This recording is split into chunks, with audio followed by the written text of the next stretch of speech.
He titulado este relato El juego largo, ya que abarca varios años hasta llegar a un final satisfactorio. Además, porque es una historia larga, entenderé si prefieres saltártela y leer otra más breve. Hace varios años necesitaba desesperadamente un trabajo. Acababa de ser dado de baja del servicio activo en el ejército de los Estados Unidos por motivos médicos. Había conocido a mi novia, que ahora es mi esposa, que se mudó conmigo con sus 2 hijos pequeños de un matrimonio anterior, y estaba pasando de un trabajo sin futuro a otro. Tenía muy pocas habilidades prácticas que ofrecer a los empleadores, por lo que mis opciones eran limitadas. Me arriesgué y me presenté a una entrevista en una pequeña empresa de seguridad, donde me contrataron inmediatamente. Les gustó que hubiera prestado servicio militar. Me hicieron preguntas que solo un veterano sabría responder y me enviaron a trabajar en su contrato más importante. Estaba en una obra de construcción multimillonaria. Una gran empresa petrolera estaba construyendo una nueva sede y, bueno, decir que era un proyecto de construcción enorme no parece suficiente para describirlo. Como seguridad, gran parte de nuestra responsabilidad consistía en controlar y examinar a todos los trabajadores de la construcción y contratistas que pasaban por la puerta, inspeccionar los vehículos en busca de posibles objetos robados y, en general, actuar como fuerza disuasoria. En pocas palabras, cada día mi puerta procesaba entre 1,000 y 2,000 coches durante mi turno de 8 horas. La obra funcionaba las 24 horas del día, los 7 días de la semana, para cumplir con el ajustado calendario de construcción. Yo solo estaba en una de las 3 puertas, así que eso supone entre 3,000 y 6,000 coches que entraban en la obra cada día en un periodo de 8 horas. Una obra enorme. Como nota al margen que cobrará mucha importancia más adelante en la historia, cada coche que entraba tenía que someterse a una inspección estricta cuando el conductor era asignado por primera vez a trabajar en la obra. A continuación, el vehículo recibía una pegatina y se le permitía entrar en la obra. Nos asegurábamos de que el coche tuviera la pegatina y luego procesábamos todas las tarjetas de identificación a través de una máquina de verificación. Si todas las tarjetas pasaban la verificación y el coche tenía la pegatina, dejábamos entrar a los contratistas a la obra para que pudieran ponerse a trabajar. Trabajar allí era genial. Todos los guardias de seguridad eran exmilitares, así que, más allá de algunas bromas sobre con quién habían servido, todos se llevaban muy bien. No teníamos días de baja por enfermedad ni vacaciones, así que cuando alguien faltaba por motivos personales o por enfermedad, todos contribuían alegremente para compensar las horas perdidas. Y, gracias a este trabajo en equipo, nuestro jefe pasaba por alto las ausencias y nos dejaba ganar dinero con las horas extras, sin amonestaciones, sin castigos. A veces trabajábamos turnos de 16 horas seguidas. Pasé muchas noches durmiendo en el aparcamiento entre turnos, porque era más fácil que conducir hasta casa, dormir unas horas y volver al trabajo para otra jornada de 16 horas. Estábamos a la intemperie en cualquier condición meteorológica y permanecíamos de pie sobre el cemento todo el tiempo. Sentarse era un lujo que rara vez disfrutábamos. No podíamos salir de la puerta por ningún motivo, a menos que nos relevara un supervisor, que intentaba pasar 2 veces durante un turno de 8 horas para dejarnos ir al baño portátil o comer rápidamente nuestro almuerzo. Lluvia, calor intenso del verano, plagas de insectos, sí, eso existe, granizo. Estábamos fuera, junto a la puerta, sin más protección que un casco de construcción.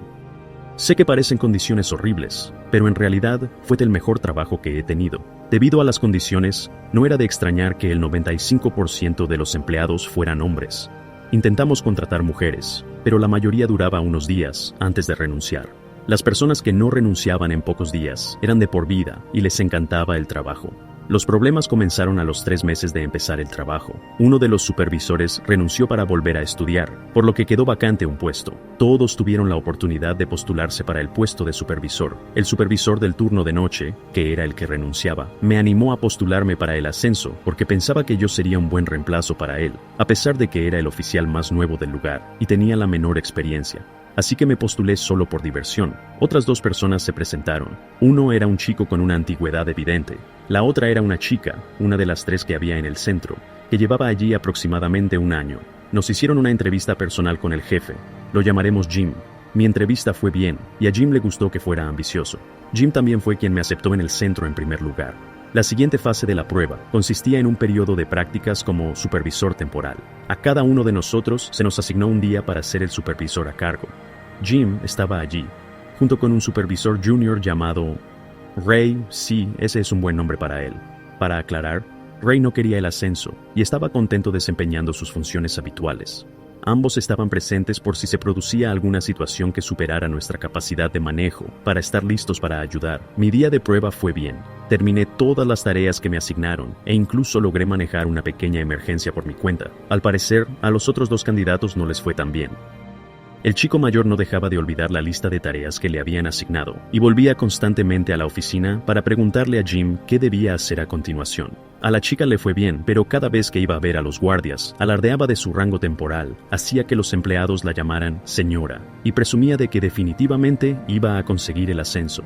Imaginen su sorpresa cuando me dieron el puesto de nuevo supervisor del turno de noche. Decir que estaba enfadada era quedarse corto. Al parecer, estaba tan molesta por no haber conseguido el ascenso, que me llamó a mi teléfono móvil personal. Robó mi número del teléfono de emergencia del supervisor. Para colmo, aún no me habían informado de que había conseguido el ascenso. Todavía no se había hecho nada oficial. No es una cita textual, pero lo parafrasearé lo mejor que pueda. Yo. Hola, chica. ¿Qué se siente? Yo. ¿Quién es? Chica. ¿Qué? ¿No lo sabes? Pensaba que los supervisores lo sabían todo. Yo. Muy confundida. Has llamado a OP.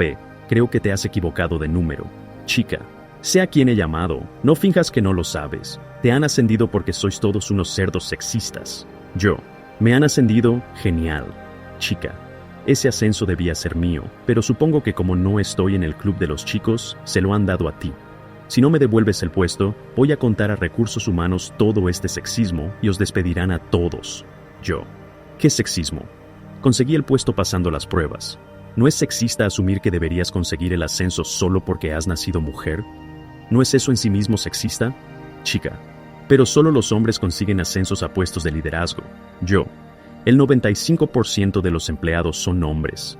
Es probable que los hombres consigan ascensos. Siento que no hayas conseguido el puesto, pero nada de esto es problema mío. Así que colgué el teléfono y llamé a Jim y a Ray para informarles de la llamada. Me aseguraron que me habían ascendido, que no sabían cómo se había enterado ella, y que iban a presentar una denuncia por acoso en mi nombre ante recursos humanos, por haber robado mi número de teléfono del trabajo y haberme contactado con amenazas. Y ahí es donde la historia debería terminar. Pero no, queridos lectores, solo acaba de empezar. Ahora sería un buen momento para preparar unas palomitas y una bebida. Así que pasan 2 o 3 meses y me estoy acostumbrando al puesto de supervisor. La chica ha sido despedida y los empleados están muy contentos de que yo sea el nuevo supervisor y de que ella se haya ido. Las cosas siguen con normalidad y empiezo a crear vínculos con mi personal. Conecté especialmente con un guardia que no le caía bien a nadie. Para esta historia lo llamaré Víctor. Víctor es un veterano de la Marina, participó en la invasión inicial de Irak y desarrolló un trastorno de estrés postraumático grave. Eso lo hace muy conflictivo, discutidor y un gran imbécil con cualquiera que le hable. Me cayó bien desde el principio y rápidamente nos hicimos buenos amigos. Todas las noches salía con él entre mis turnos y hablábamos. Al final, le convencí para que buscara ayuda en la asociación de veteranos y acudiera a terapia para el trastorno de estrés postraumático. También estaba estudiando para obtener su máster, gracias a Ray, que le convenció para que no abandonara sus estudios, y solo necesitaba desahogarse de vez en cuando. Yo era ese desahogo. Se enfadaba conmigo, gritaba y chillaba, y cuando terminaba nos abrazábamos. Era una terapia para él, y a mí no me importaba. Todo parecía ir bien hasta que un día fui a visitar a Víctor. Lo que no sabía era que Víctor estaba haciendo un turno de 16 horas, y, en realidad, trabajaba por la tarde y por la noche. Así que, cuando llegué al trabajo, él ya llevaba allí la mayor parte del día. Me preguntó si había hablado con Jim recientemente. No lo había hecho.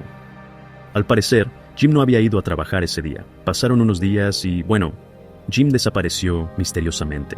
Después de 3 o 4 días de su desaparición, Ray convocó una reunión de emergencia con los supervisores. Asistimos Ray, yo y otro supervisor del segundo turno que no es importante y no requiere un nombre ficticio. La reunión era para intentar averiguar qué le había pasado a Jim. Pusimos en común toda la información que teníamos y decidimos que lo mejor era ponernos en contacto con la sede central para ver si sabían algo. No contestaba al teléfono cuando le llamamos, así que temimos que estuviera en el hospital y que nadie se hubiera molestado en decírnoslo. Cuando llamamos nos dieron largas, pero al final un representante de RRHH, que era amigo de Ray, soltó la lengua. Jim había dejado el trabajo. Al parecer, la chica de antes cumplió sus amenazas. Después de que la echaran del sitio, contrató a un abogado y comenzó el proceso de demandar a la empresa, no solo por sexismo y favoritismo, sino también por acoso sexual. Al final resultó que Jim era un hombre solitario. La chica y Jim empezaron a coquetear y, finalmente, a enviarse mensajes sexuales. Y el idiota utilizó el móvil del supervisor de la empresa para hacerlo. Ella no solo tenía copias de los mensajes, sino que, cuando la empresa investigó los registros telefónicos, encontraron todas las pruebas necesarias para demostrar que ella no mentía. Había fotos, muchas fotos. La chica era brillante, malvada, pero brillante. Sabía que el antiguo supervisor iba a volver a la universidad, así que empezó a coquetear con Jim. Lo persiguió. En cada conversación en persona se mostraba coqueta, le acariciaba e incluso tenía relaciones sexuales con él. Sin embargo, por teléfono se mostraba tímida y hacía que él tomara la iniciativa. Al final, las pruebas parecían indicar que él la presionó para que tuviera relaciones sexuales con él. Y le prometió un ascenso en una charla íntima y antes de que nadie supiera que el puesto iba a quedar libre, a cambio de actos sexuales. En ese momento era un juego de roles, pero ahora parece que todo formaba parte de su plan para conseguir un ascenso de verdad. Eso fue más que suficiente para que la empresa tomara medidas. Cuando Jim se enteró de lo que estaba pasando, se marchó. Esto nos dejó sin jefe. Y, lo que es peor, para evitar una demanda, la empresa volvió a contratar a Girl en su antiguo puesto. La reincorporó a nuestro sitio, le pagó suficiente dinero para cubrir el salario que había perdido, más una bonificación y un aumento, y le prometió contratar a más mujeres en el sitio y en puestos de supervisión.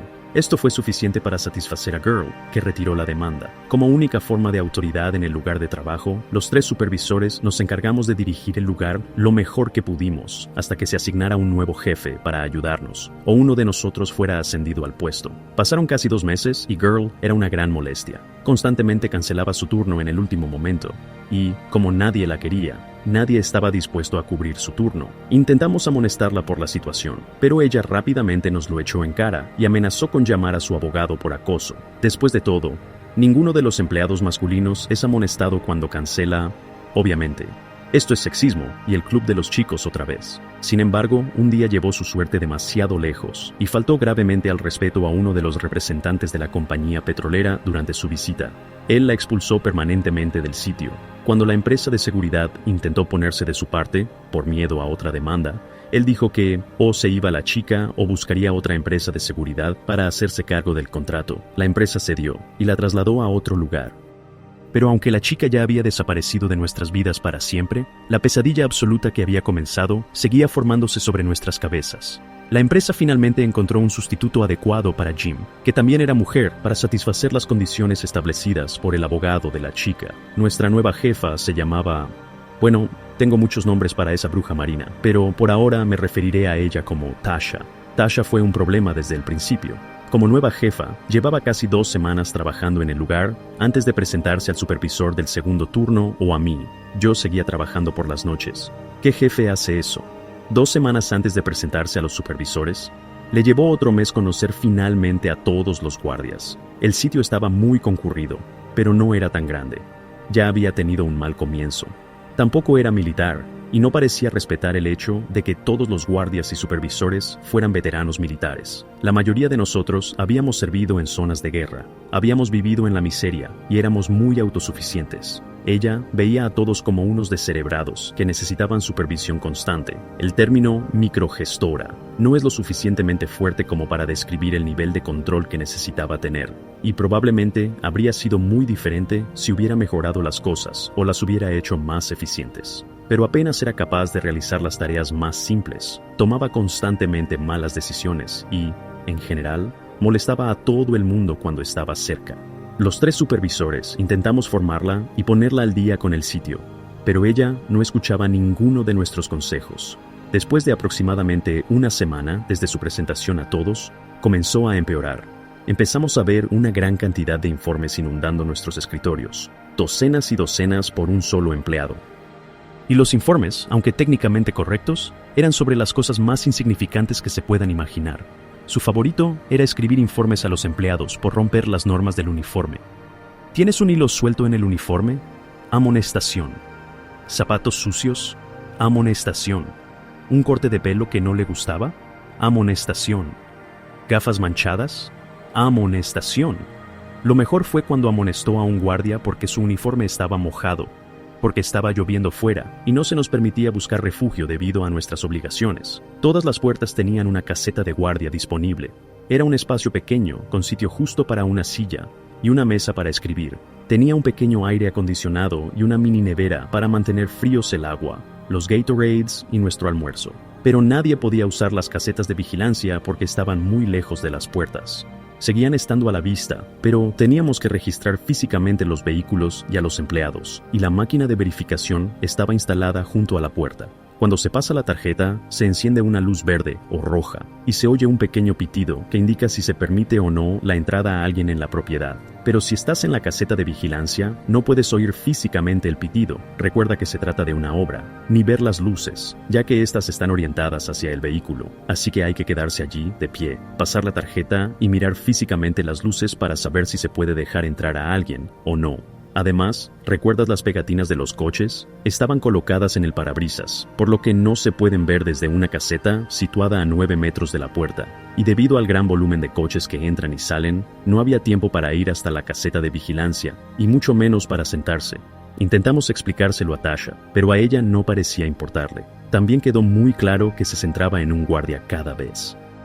Cada informe y cada reunión disciplinaria se centraban exclusivamente en una persona. Al final, esa persona se cansaba tanto del acoso que acababa renunciando. En cuanto se iba, ella se centraba en otro guardia. Todo el lugar pasó de ser un trabajo de ensueño al entorno laboral más hostil que he visto nunca. Serví 10 años en el ejército y participé en 3 misiones en Afganistán. Serví bajo el mando de algunos de los líderes más idiotas que se puedan imaginar. Personas que solo ascendían porque llevaban tanto tiempo en el ejército que, al final, acababan ascendiendo. Pregúntale a un veterano. Él entenderá lo que quiero decir. Y todo ese tiempo, todos esos trabajos sin futuro con los jefes de poca monta para los que solía trabajar, no eran nada en comparación con Tasha.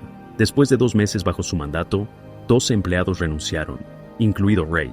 Sí, aparentemente los supervisores también estaban en el punto de mira. Siento que en este momento tengo la obligación de mencionar que Ray es el mejor líder con el que he tenido el lujo de trabajar. Aunque técnicamente estaba bajo mi mando, era y es el hombre más profesional que he conocido, y punto. Todos en el lugar lo respetaban, todos lo habrían seguido al infierno, y de vuelta, todos querían a Ray. Incluso cuando me ascendieron por encima de él, en lugar de ser mezquino, me animó a hacerlo mejor. Me entrenó y se convirtió en un modelo a seguir para mí y para muchos otros en el lugar, incluyendo a Víctor. ¿Lo recuerdan de antes? El tipo con trastorno de estrés postraumático que no le caía bien a nadie. Al parecer, tenía 2 amigos en este mundo, Ray y yo. Y ahora Ray había sido acosado hasta perder su trabajo. Consejo profesional: nunca te metas con un marine, especialmente con uno que no tiene nada que perder.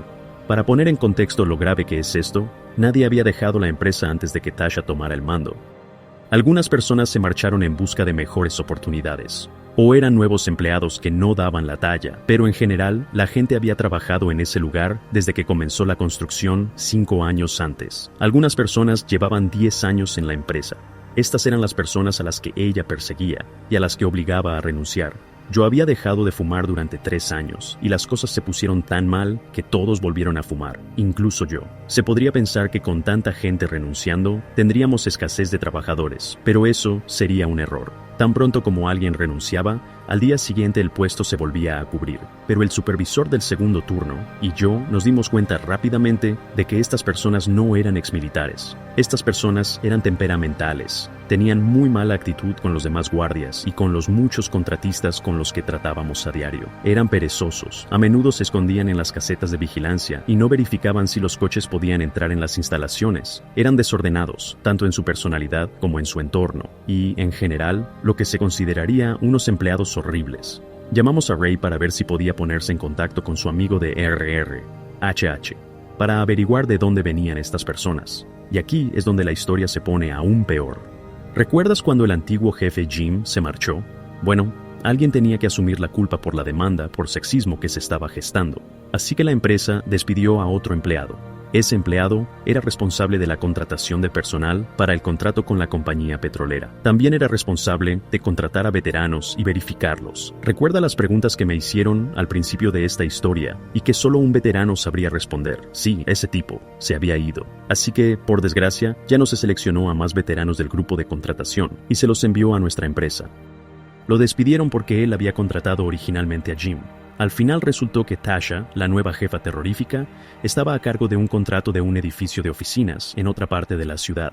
Perdió el contrato de ese edificio, y ella y todos sus guardias se quedaron ahora en el limbo y sin trabajo. A algunos de los guardias se les asignaron nuevos contratos, pero la paga en seguridad suele ser bastante mala, normalmente alrededor del salario mínimo, pero nuestro trabajo pagaba muy bien.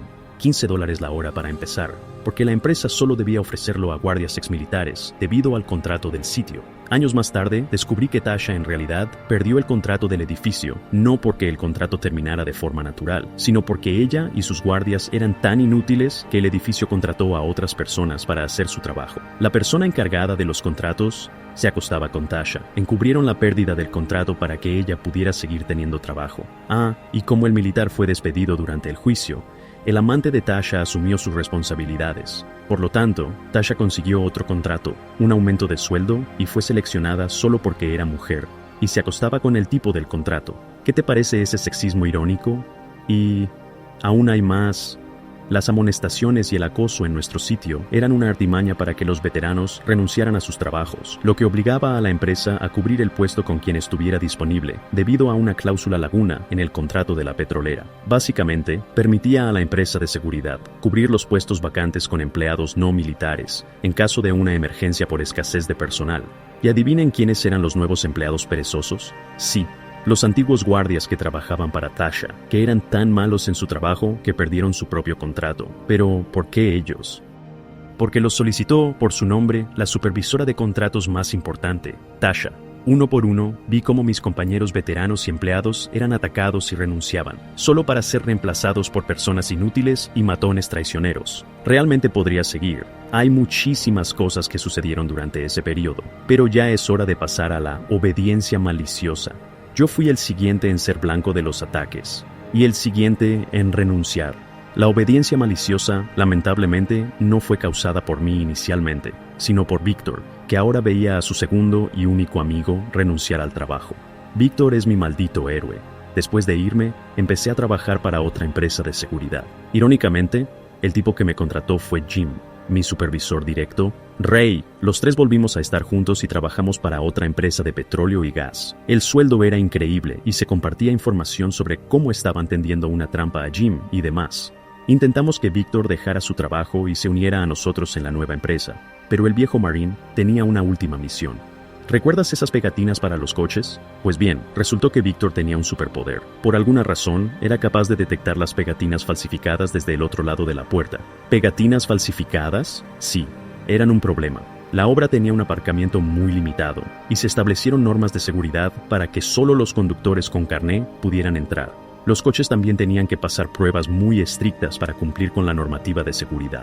El problema es que las empresas constructoras y los subcontratistas suelen contratar a trabajadores ilegales, a personas con antecedentes penales o a personas que simplemente tienen coches en mal estado, que probablemente no están matriculados ni han pasado la inspección del estado. A nadie le importaba realmente, pero sin carné no podían conducir en las instalaciones.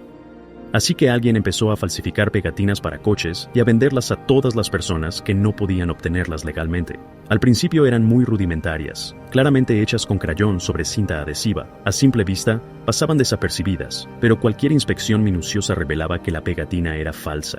Si se encontraba una pegatina falsa, la normativa establecía que el coche debía ser detenido y se debía contactar con un supervisor de seguridad. El supervisor de seguridad tenía que ponerse en contacto con el capataz del recinto, un supervisor del conductor con la pegatina falsa y un agente de policía que retiraría la pegatina y expulsaría al empleado del recinto para siempre. Ahora bien, como todos los guardias sustitutos eran muy malos en su trabajo, el negocio de las pegatinas falsas estaba en pleno apogeo. Estaban mejorando, impresas con láser sobre vinilo y casi indistinguibles de las pegatinas reales.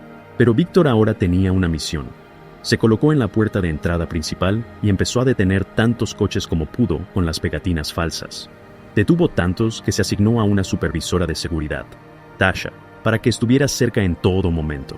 El recinto tuvo que contratar a un agente de policía adicional, y el capataz del recinto tenía un representante permanente en la puerta. Todos los días, Víctor detenía un coche tras otro.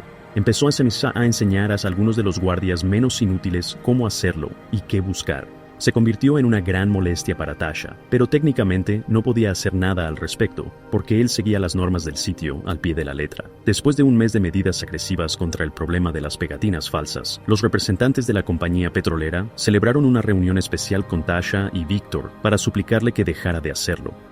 Él solo había expulsado a tantos trabajadores de la construcción y contratistas que muchas empresas estaban rescindiendo sus contratos a largo plazo con la compañía petrolera. La construcción se detuvo de repente y la compañía petrolera estaba perdiendo mucho dinero para mantener a los contratistas o encontrar otros nuevos dispuestos a continuar el trabajo donde otros lo habían dejado. Lo mejor de todo es que la construcción debería haber ido mucho más adelantada de lo previsto, por lo que la petrolera vendió su antigua sede a otra empresa con la expectativa de trasladarse a la nueva sede. Sin embargo, los incompetentes sustitutos de seguridad no revisaban los vehículos que salían del recinto y se robaron miles y miles de dólares en herramientas y materiales de construcción, lo que provocó enormes retrasos. Luego, el fiasco de las pegatinas provocó que cualquier progreso que aún se estuviera realizando se detuviera de repente.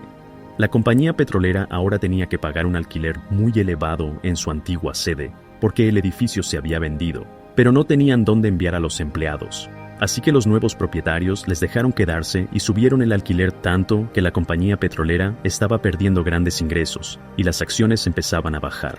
Durante la reunión, Víctor solo hizo una pregunta. Entonces, ¿van a cambiar la normativa para permitir que los conductores ilegales puedan entrar en las instalaciones? Por supuesto que no la cambiaron. No podían hacerlo, y Víctor lo sabía. La reunión llegó a su fin. Víctor regresó a su puerta y continuó con su misión. Al cabo de unos días, se produjo un accidente en las instalaciones. La culpa fue de los conductores, pero se le echó la culpa a Víctor, que se convirtió en el chivo expiatorio y fue despedido de la empresa de seguridad. Todo el mundo sabía que era una tontería y que él era, obviamente, el chivo expiatorio. Pero a Víctor no le importaba, libró su guerra y, en mi opinión, ganó. Así que este es el final de Cumplimiento Malicioso, y si has llegado hasta aquí, enhorabuena. Espero que hayas disfrutado de este fragmento de mi vida y te dejo con un deseo. Espero que lo mejor de tu pasado sea lo peor de tu futuro. Si sigues aquí, te alegrará saber que hay un poco de justicia en el mundo. Víctor dejó la seguridad de forma permanente, terminó la escuela con honores y obtuvo su maestría. También siguió mi consejo y buscó ayuda para su trastorno de estrés postraumático.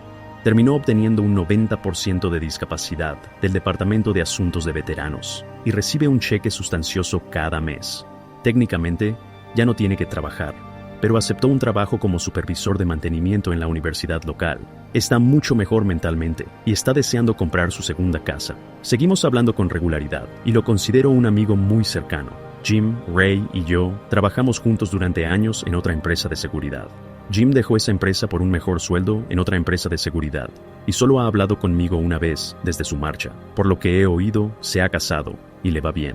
Ray pasó a ser gerente de contratos de otra empresa de seguridad, aún más cercana a su residencia. Sigue felizmente casado y adoptó a sus 2 sobrinos para criarlos junto a su hijo. Seguimos hablando con cierta regularidad y salimos a tomar algo al menos una vez al año con Víctor. Yo me convertí en un importante supervisor de seguridad de la empresa y hace poco la dejé debido a un conflicto político. Ahora soy técnico de climatización y mi mujer y yo estamos bien. ¿Y qué hay de Tasha? Bueno, al final la despidieron por el caos que causó. Tardamos años en desenredar el drama, pero al final el karma la alcanzó. Jim me llamó una vez después de irse a trabajar a otro sitio y me advirtió de que Tasha estaba buscando trabajo en una nueva empresa de seguridad. Rechazó su solicitud cuando se dio cuenta de quién era gracias a las historias que Ray y yo le contamos. Luego se presentó a una entrevista para el puesto en mi empresa. ¿Adivinas quién se encargaba de contratar a todos los empleados? ¡Este chico! Hice que otro agente la enviara a mi oficina. Entró toda arreglada, sonriente y lista para la entrevista. Y entonces me vio. Su sonrisa se desvaneció y se marchó sin decir nada. Entonces llamé a Ray y le avisé de que ella estaba allí. Pasaron varias semanas y ella entró para entrevistarse con Ray. Él me contó que, cuando lo vio, ella se echó a llorar. Le confesó que, desde que la despidieron, no había podido encontrar trabajo. Todos los que la entrevistaban resultaban ser exmilitares que habían trabajado en la obra de una empresa petrolera. Estaba perdiendo su casa, su marido la había abandonado y se había llevado a sus hijos. Se había enterado de que ella se acostaba con el contratista. Vivía en su coche. Le suplicó que le diera un trabajo, y Ray, el hombre más profesional que había conocido nunca, era un ex-marín. Sabía lo que le había pasado a Víctor, que ella le había tirado bajo un autobús. Le dijo que se largara y que le dijera hola a Satanás de su parte cuando fuera al infierno. Consejo profesional: nunca te metas con un marine,